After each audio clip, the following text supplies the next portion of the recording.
For a long time, even those intimately engaged in world affairs, such as politicians, foreign policy journalists, or analysts, did not agree with me, either due to their idealism and a desire to look at the world through rose-tinted glasses, or perhaps due to an incapability to learn lessons from history. They seemingly ignored the widening cracks that have been opening up in recent decades in international relations. Perhaps they simply did not wish to accept the reality of what was staring them in the face. As they say, ignorance is bliss. Yet, today, as wars rage here in Europe, the Middle East, and elsewhere, many of the same people are now raising the alarm, warning of a global war in which nuclear weapons could be used to wreak an unimaginable devastation on the world. Despite this realization, many still seem unwilling to consider what must be done to end these conflicts and remain reluctant to hear the genuine voices for peace that exist in the world. Given this, as I thought about today's event, I wondered whether there was any point in us gathering here again.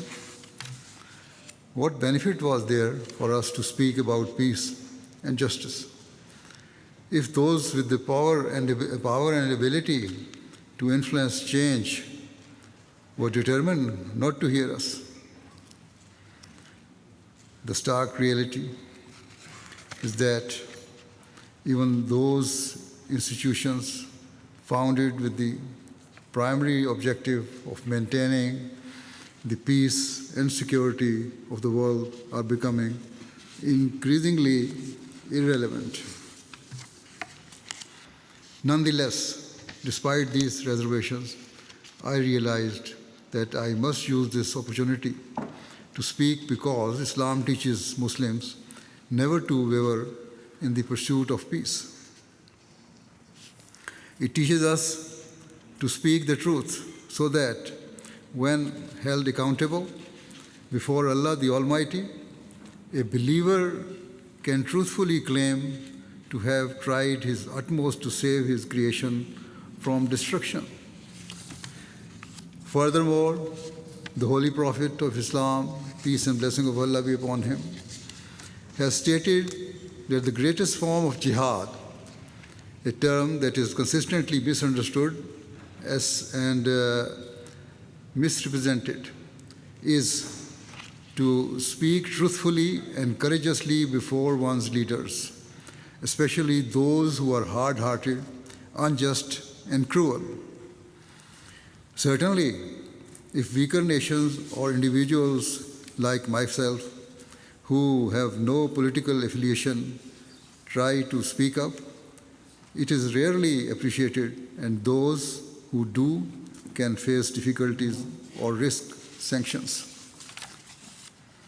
Despite this, the Ahmadi Muslim community, based on the teachings of Islam, continues and will always continue to strive earnestly in the cause of peace and champion the rights of those who are powerless and are the victims of injustice.